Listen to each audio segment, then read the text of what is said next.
Bom dia, pessoal, tudo jóia? Estão todos me ouvindo aí? Sim, professor, bom dia. Ele tá Bom aqui. dia.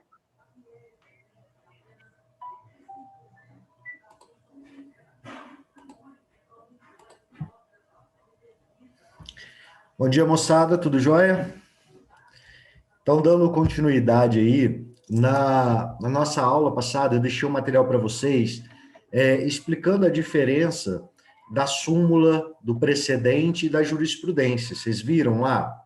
Depois não deixam de assistir, senão essa aula de hoje ela vai ficar meio que um buraco, tá? Então é bacana depois vocês assistirem aquela aula que eu deixei lá no portal para vocês. Quando a gente fala, moçada, em formação de jurisprudência, e ainda hoje a questão da teoria geral dos precedentes, a gente tem que entender como é que funciona todo esse mecanismo que nós chamamos de poder judiciário, joia? O poder judiciário, ele foi dividido em várias competências. Nós vamos aprender mais a fundo nas nossas próximas aulas como é que são definidas essas competências na hora de julgar uma ação. Para quem vai a ação? Por que que aquele julgador julga determinada ação? Então, são algumas observações que estão previstas lá na ordem constitucional, com a criação de algumas competências, assim como nos regimentos internos de cada tribunal de justiça. Vocês se lembram que nós vimos na nossa aula a respeito... deixa eu arrumar aqui. A respeito da... Opa, peraí. A respeito da questão de fontes, né, do direito processual civil, e aí nós vimos que uma das fontes do direito processual civil são os regimentos internos dos tribunais de justiça.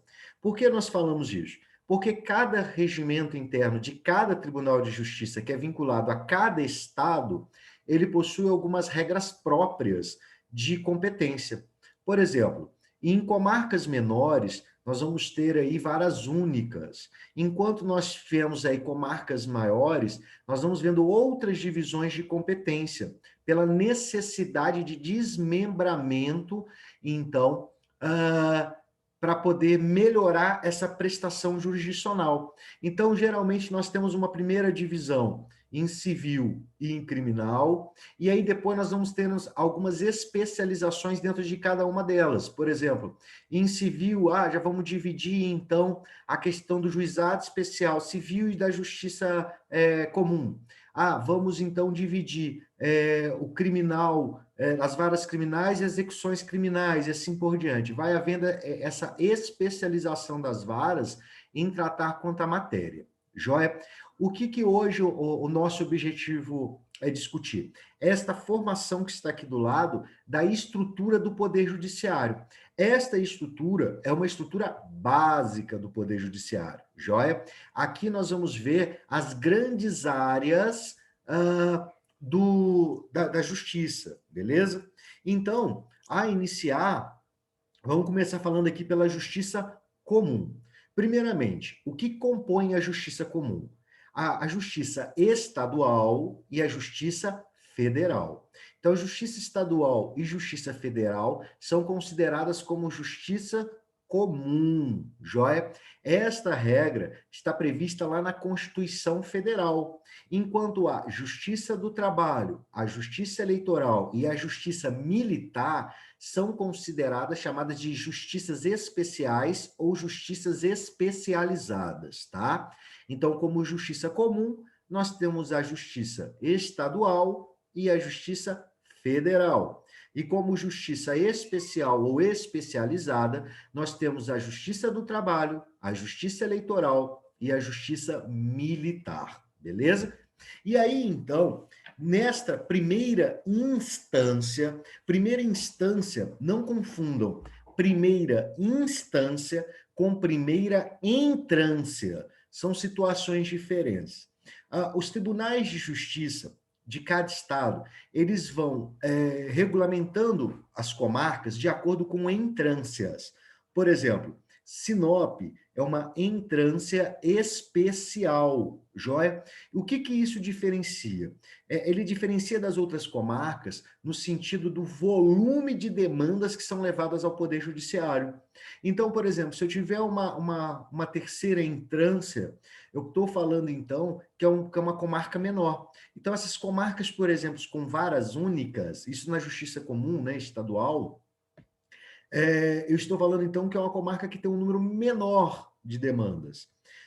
Quando o magistrado faz um concurso para o ingresso das carreiras de magistratura, geralmente ele vai entrar nessas entrâncias menores, ou seja, nas menores comarcas. E com o passar da antiguidade, ele vai, então, se ascendendo na carreira, podendo chegar à entrância especial, que é o sonho de todo magistrado. Joia? Então, como entrância especial no Mato Grosso, nós temos Rondonópolis, Cuiabá, Sinop. Então, é o sonho do magistrado ir para uma cidade com uma maior estrutura, joia? Mas, lembrando, então, que todos eles vão começar, inicialmente, né,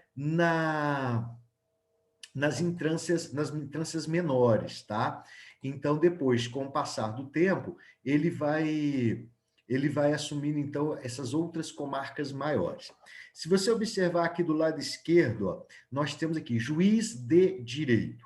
Esse juiz de direito que nós colocamos aqui é o juiz da Justiça Estadual comum, é o juiz da vara civil, é o juiz da vara criminal, joia? Então, este juiz aqui, ele ingressa na carreira através de concurso público de provas e títulos, joia? Na primeira instância também da Justiça Comum, nós temos juizados especiais, tá? JEC é Juizado Especial Civil, JECRIM, Juizado Especial Criminal, e JEFP é o Juizado Especial da Fazenda Pública, joia? Esse juizado especial, eles comportam duas leis especiais. O juizado especial civil e o juizado especial criminal, eles estão lá na Lei 9.099. A Lei 9.099, ela veio, então, criando os chamados juizados especiais, que no primeiro momento chamava-se de juizados das pequenas causas, né?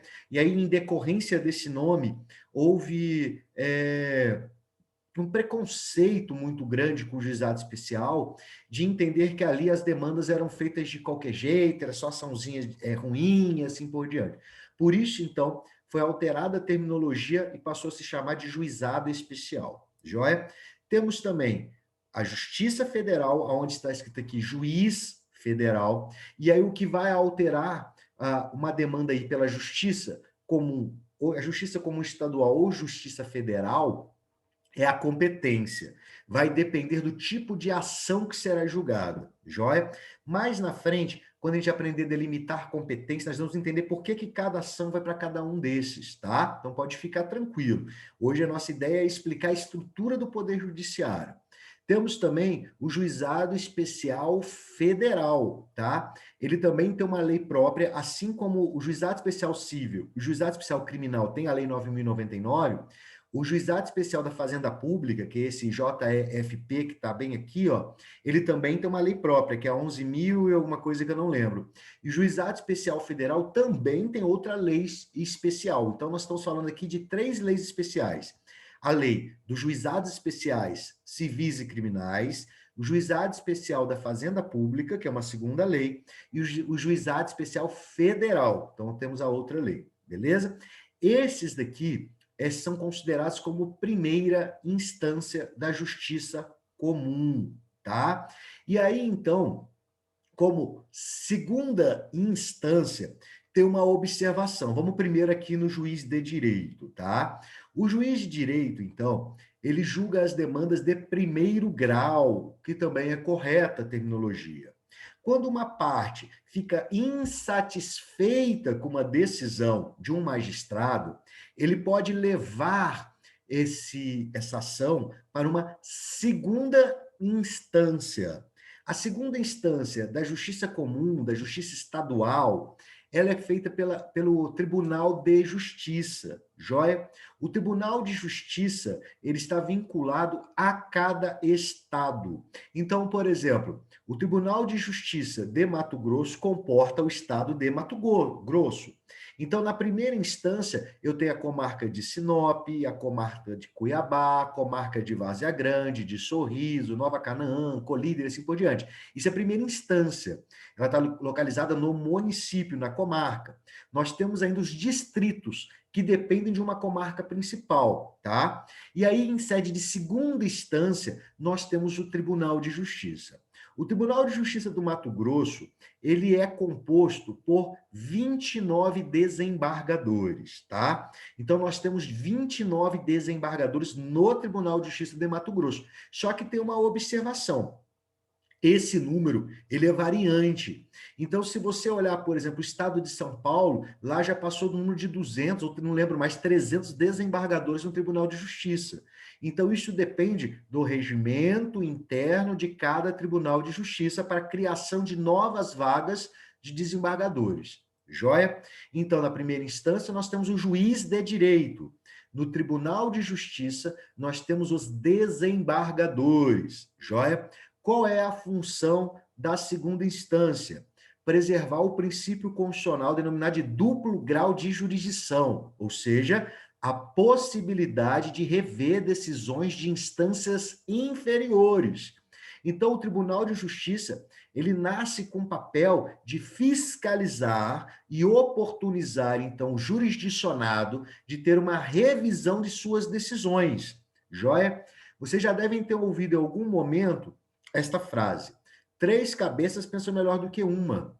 Por que três cabeças pensam melhor do que uma?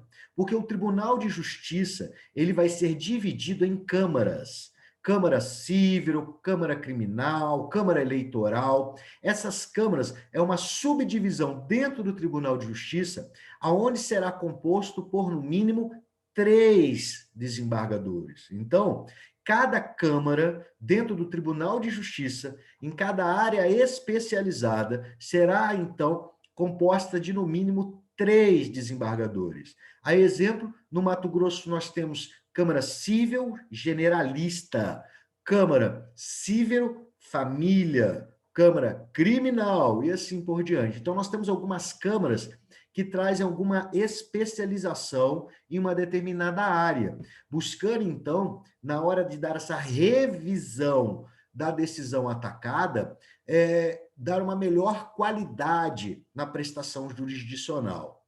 Joia? Então, como ocorre o ingresso na carreira do Tribunal de Justiça no sentido de desembargador?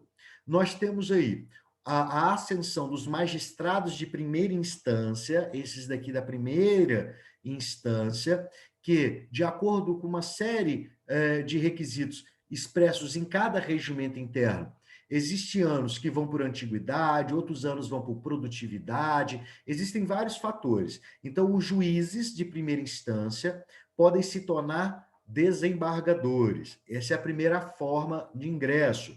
Nós temos o ingresso aí também através do chamado quinto constitucional.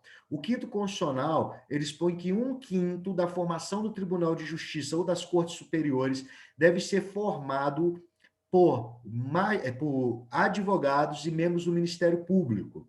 Joia? Então, 1/5 do Tribunal de Justiça é composto por advogados. Que advogados? Com mais de 10 anos de exercício de cargo, com reconhecido trabalho prestado junto à comunidade, grande conhecimento jurídico e outros requisitos mais, tá? Então, eu tenho 1/5 ainda da composição do Tribunal de Justiça feito por advogados e membros do Ministério Público, leia, promotores de justiça. Joia? Já no juizado especial, na primeira instância, nós temos o juiz, mesmo o juiz da justiça comum lá. Na segunda instância, nós temos as chamadas turmas recursais. O que são as turmas recursais? Elas não são como o Tribunal de Justiça. Reúne-se 3 juízes para julgar, então, as demandas oriundas dos juizados especiais da primeira instância. Lembrando que o juiz que julgou a ação, o juiz que proferiu aquela decisão que você está recorrendo, não pode participar da turma recursal que vai julgar o seu recurso, tá? Então, o que eles fazem? Chamam 3 juízes, falam, olha, juízes, vocês vão julgar as demandas, os recursos lá de Sinop. Então, geralmente, eu vou pegar juízes do juizado especial de outras comarcas, vou compor, então, essa turma recursal, que é temporária, ela não é efetiva como o Tribunal de Justiça, para julgar os recursos, tá? Julgou os recursos, segunda instância. Justiça Federal. A Justiça Federal, o ingresso da carreira é um pouco diferente da Justiça Comum, porque são carreiras distintas. Por que eu estou falando isso? Porque o juiz de direito, esse primeiro juiz aqui, ele pode ser tanto juiz de direito quanto juiz do juizado especial.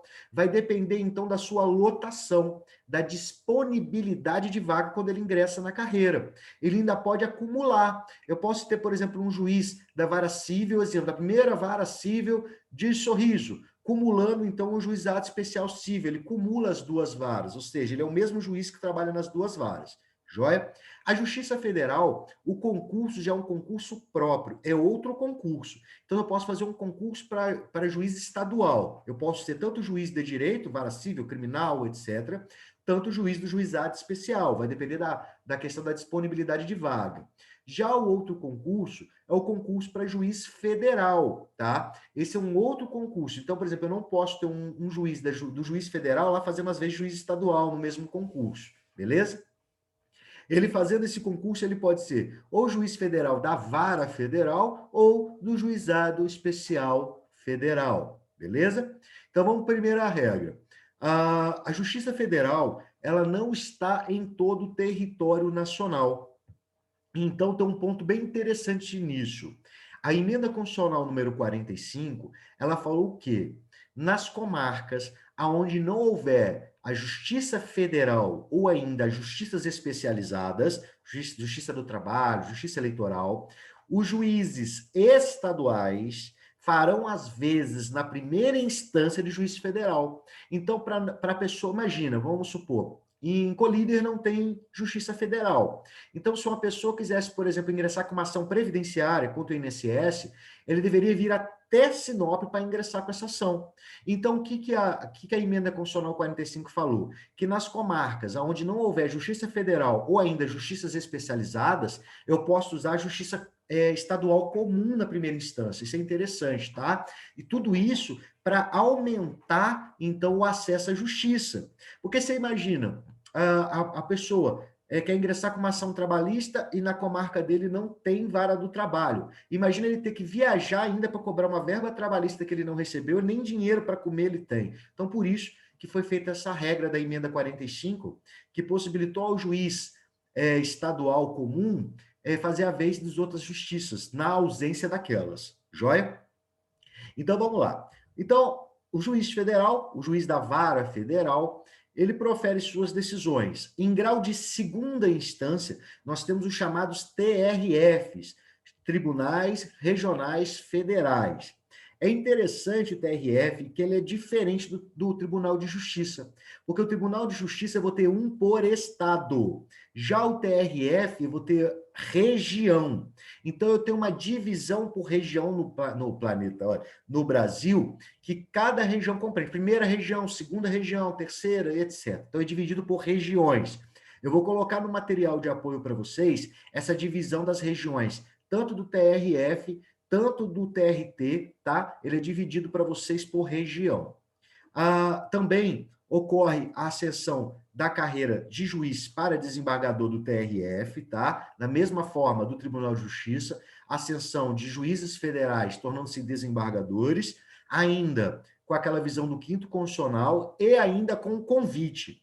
Qual que é o convite? Eu posso convidar juízes de primeiro grau, o juiz federal, para estar como desembargador. Isso é interessante. Eu convido um juiz, então, de primeira instância, ele vai ser desembargador temporário, de aspas, tá? Já o juizado especial federal, a segunda instância, nós chamamos de conselho recursal, tá? Tem gente que chama tribunal de alçada ainda, tem gente que fala turma recursal da Justiça Federal, mas o nome técnico da legislação pertinente, ela se denomina de conselho recursal. Esse conselho recursal, mesma coisa, composição de 3 juízes para dirimir, então, o julgamento das demandas de juizado especial federal de primeira instância, ok? Justiça do Trabalho. A Justiça do Trabalho, ela é uma justiça especializada.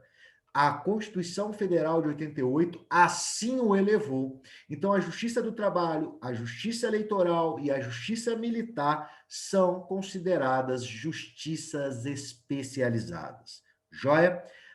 A carreira para cada uma dessas áreas de competência são diferentes, tá? Então, por exemplo, eu tenho um concurso para juiz da Justiça Estadual, um concurso para juiz federal e um outro concurso para juiz do trabalho. Mas é interessante saber que o juiz do trabalho também é considerado um juiz federal, porém de outra competência. Então, eu não vou ter, por exemplo, um juiz federal, normal, da Justiça Federal, indo assumir um cargo lá na Justiça Federal. Não, são concursos diferentes. Porém, os dois são equiparados a juízes federais, tá? A Justiça do Trabalho, então, ela admire os conflitos aí, né, da instância trabalhista, com todas as suas particularidades, nós vamos ver lá nas regras de competência, tá? Carreira, mesma coisa para ingresso na carreira de juiz do trabalho. E na segunda instância, nós temos a mesma questão da Justiça Federal, chamado de TRT. Aqui nós temos o Tribunal Regional do Trabalho, enquanto lá eu tenho o Tribunal Regional Federal, tá? Não se misturam esses juízes, beleza? Então, o plano de ascensão, então, ao TRT ocorre da mesma forma, magistrados de primeira instância tornando-se desembargadores do TRT, e ainda a questão do 5º constitucional. Joia? Juiz eleitoral. O juiz eleitoral, gente, é muito interessante, que são pouquíssimas comarcas no Brasil que nós temos a justiça eleitoral especializada. O que isso quer dizer? São poucas as comarcas no Brasil que eu tenho uma justiça eleitoral que vai estar lá 24 horas por dia, 365 dias por ano, que é um prédio próprio, etc. Por vezes, os juízes da justiça comum fazem, às vezes, do juiz eleitoral, tá? Então, a justiça eleitoral, ele vai ter aí os juízes estaduais fazendo a vez do juiz eleitoral, joia?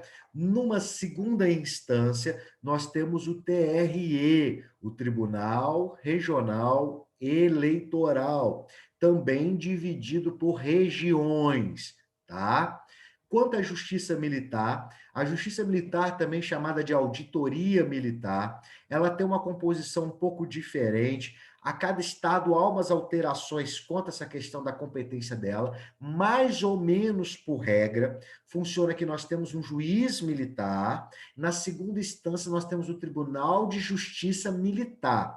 A diferença do TJM é que no TJM, aqui na segunda instância, eu vou ter aqui civis, pessoas comuns participando do Tribunal de Justiça Militar, que nem são da carreira militar. Isso que é bem interessante, é isso que mais ou menos tem. Alguns chamam o Tribunal de Justiça Militar de ouvidoria militar. Existem, cada estado há um pouco de divergência nessa questão de terminologia, tá? Por que nós temos que entender bem essa segunda instância? Porque, olha só, não existe a chamada jurisprudência monocrática. O que quer dizer isso? Jurisprudência de um só julgador. Então, por exemplo, o juiz de direito, o juiz do juizado especial, o juiz federal, e assim como os outros juízes dessa primeira instância, eles não criam jurisprudência. Para criar uma jurisprudência, se vocês viram aquela nossa última aula, nós dependemos, no mínimo, dessa segunda instância. Então, daqui, ó, do Tribunal de Justiça, das turmas recursais, dos TRFs, dos TRTs, do TRE, assim por diante. Então, a jurisprudência ela vai surgir daqui, ó, da segunda instância. E o que acontece? Os juízes, então, de primeira instância, pela chamada teoria geral dos precedentes, devem seguir a jurisprudência dos tribunais do quais ela está vinculada. Então, eu não posso, por exemplo, ter um juiz aqui em Sinop falando assim, eu não concordo como o Tribunal de Justiça, de forma pacífica, vem julgando determinada questão. Vou julgar contra. Ele não pode fazer isso pela teoria geral dos precedentes. A teoria geral dos precedentes se impõe que os julgadores inferiores hierarquicamente devem acompanhar a jurisprudência das cortes superiores ou ainda dos tribunais de justiça. Então, eu não posso ter aqui um juiz que fala, eu vou criar minhas próprias regras. Lembrando que o julgador está adstrito das normas e ainda dos precedentes das cortes superiores. Joia? Então, nos interessa conhecer essa segunda instância para saber que dali se origina a chamada jurisprudência. Por quê? Porque o conceito superficial de jurisprudência nada mais é do que as decisões reiteradas dos tribunais. Então, as decisões reiteradas do tribunal formam a chamada jurisprudência. Joia? Então, eu posso falar que a jurisprudência depende de uma decisão colegiada? Opa, a decisão colegiada é aquela composta por, no mínimo, 3 julgadores. Aqui, na primeira instância, é composta de um julgador. Por isso que nós chamamos de decisão monocrática. Aqui nos tribunais, nós chamamos de decisões colegiadas. Joia? Então, matamos essa segunda instância. E aí já vem a primeira pegadinha. Moçada, não existe terceira instância. Não, mas eu assisto lá o jornal e direto fala que vai ter recurso para terceira instância. Não, nós temos primeira instância, segunda instância e os chamados tribunais superiores. Os tribunais superiores não estão vinculados à instância. O STJ não é terceira instância, assim como o STF não é quarta. O que vai diferenciar esses tribunais superiores é a competência do recurso que ele vai julgar. Enquanto o STJ vai julgar os recursos de violação à norma infraconstitucional, o STF vai julgar a violação à norma constitucional. É isso que diferencia um do outro. Joia? Só que tem um detalhe. Só chegam as demandas ao STJ, as demandas que se originam das varas da Justiça Comum e ainda da Justiça Federal. Os recursos das turmas recursais não vão para o STJ. Caso ocorra a possibilidade de recurso extraordinário, ele vai direto para o STF, tá? Já as justiças especializadas, elas possuem tribunais superiores próprios. Por exemplo, o juiz do trabalho profere uma decisão monocrática. Eu recorro, então, para o Tribunal Regional do Trabalho, do qual está vinculado esse julgador. Insatisfeito com a decisão, eu posso recorrer para o Tribunal Superior do Trabalho. Então, um dos tribunais superiores que nós temos aqui é o TST. Já o eleitoral, na primeira instância, eu tenho a decisão do juiz eleitoral. Na segunda instância, eu tenho o Tribunal Regional Eleitoral. E como Tribunal Superior, eu vou ter o Tribunal Superior Eleitoral. Da mesma forma que acontece com a Justiça Militar. Eu tenho o juiz militar, o Tribunal de Justiça Militar e ainda como Tribunal Superior, o Tribunal Superior Militar, chamado de TSM, tá? Olha só que interessante. Essas justiças aqui especializadas, os tribunais superiores pegam emprestados, dentro de aspas, julgadores do STJ e do STF. Então, por exemplo, no TSE, que é o Tribunal Superior Eleitoral, eu vou ter representantes, então, que são os ministros do STJ e ainda do STF, tá? O STJ, ele é composto, então, por 33 ministros. Já o STF é composto por 11 ministros. Qual as principais diferenças entre o STF e o STJ? O STF, ela é chamada de Corte constitucional, ou seja, é a nossa corte máxima, é a que vai resolver as questões constitucionais. Enquanto o STJ, ele é considerado como uma corte infraconstitucionais. Então, quando há uma violação, por exemplo, ao Código de Processo Civil, ao Código de Defesa do Consumidor, eu vou para o STJ.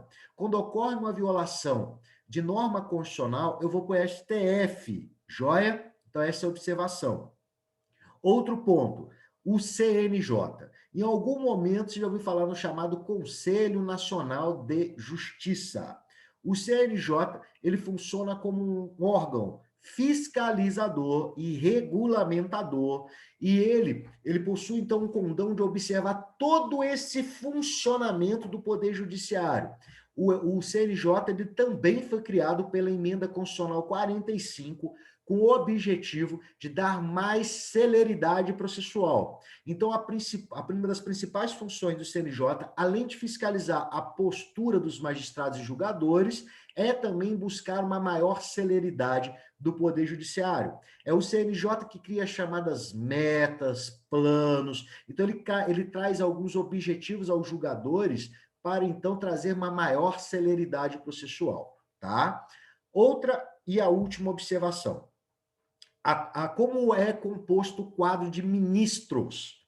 No STJ, nós temos os ministros por indicação, que são aqueles que decorrem da magistratura, que vão ascender a carreira, tá? Nós temos aí ex-desembargadores, julgadores, e nós temos no quadro também o chamado quinto constitucional, composto por membros do Ministério Público e da advocacia, tá? Enquanto o STF, os cargos de ministros são por nomeação do presidente da República. Eu posso ter um ministro que nunca foi um julgador, que nunca foi advogado ou nunca membro do Ministério Público. A indicação para ministro do STF é uma indicação política, enquanto do STJ é uma indicação de qualidade de exercício do cargo. Joia? Então, moçada, falta alguns minutos para acabar o tempo do Zoom, né? Eu vou fechar aqui para abrir para questionamentos. Então, se tiver dúvida, pode ficar à vontade. Se quiser mandar, já agradeço aí o comparecimento de vocês, né? Se quiser mandar dúvida escrita ou via áudio, fique à vontade, moçada.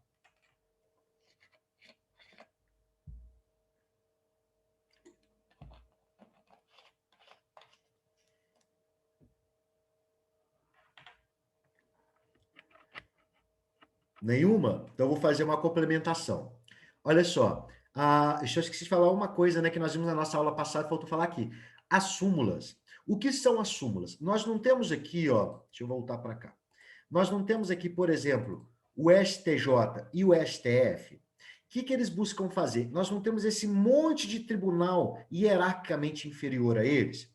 O que acontece? Eu começo a ter algumas divergências. O Tribunal de Justiça de Mato Grosso entende por uma coisa, o Tribunal de Justiça do Rio Grande do Sul entende de outra. E aí começa a chegar recursos ao STJ e ele começa a julgar esses recursos. A súmula é uma tentativa de pacificação da jurisprudência. Então, quando a jurisprudência começa a ficar equivocada pelos tribunais ou ainda pelas câmaras dentro dos tribunais, eu posso, então, ter o lançamento da súmula. A súmula é a consolidação jurisprudencial sobre um tema, porque contra a súmula, a discussão torna-se infinitamente menor do que uma jurisprudência. Eu posso até questionar uma jurisprudência. Uma súmula já me traz uma grande dificuldade, tá? A diferença, então, da súmula é que ela se origina com o objetivo de pacificar a jurisprudência, enquanto a jurisprudência, nós temos as decisões reiteradas do tribunal, e o precedente é um único julgamento em caso isolado, e geralmente esse caso isolado pode gerar efeitos futuros em outros, tá? Então, basicamente, seriam essas as diferenças. Dúvidas, moçada?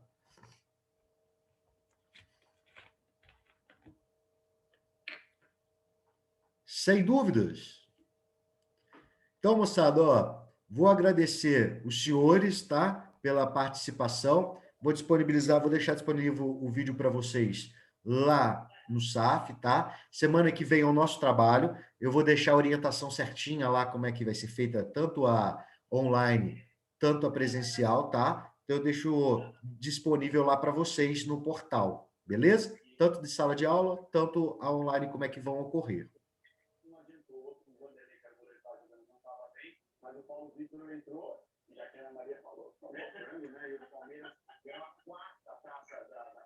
Pessoal falando do Palmeiras, então deixa aí. Moçada, então até mais, até a nossa próxima. Um abraço. Joia? Valeu!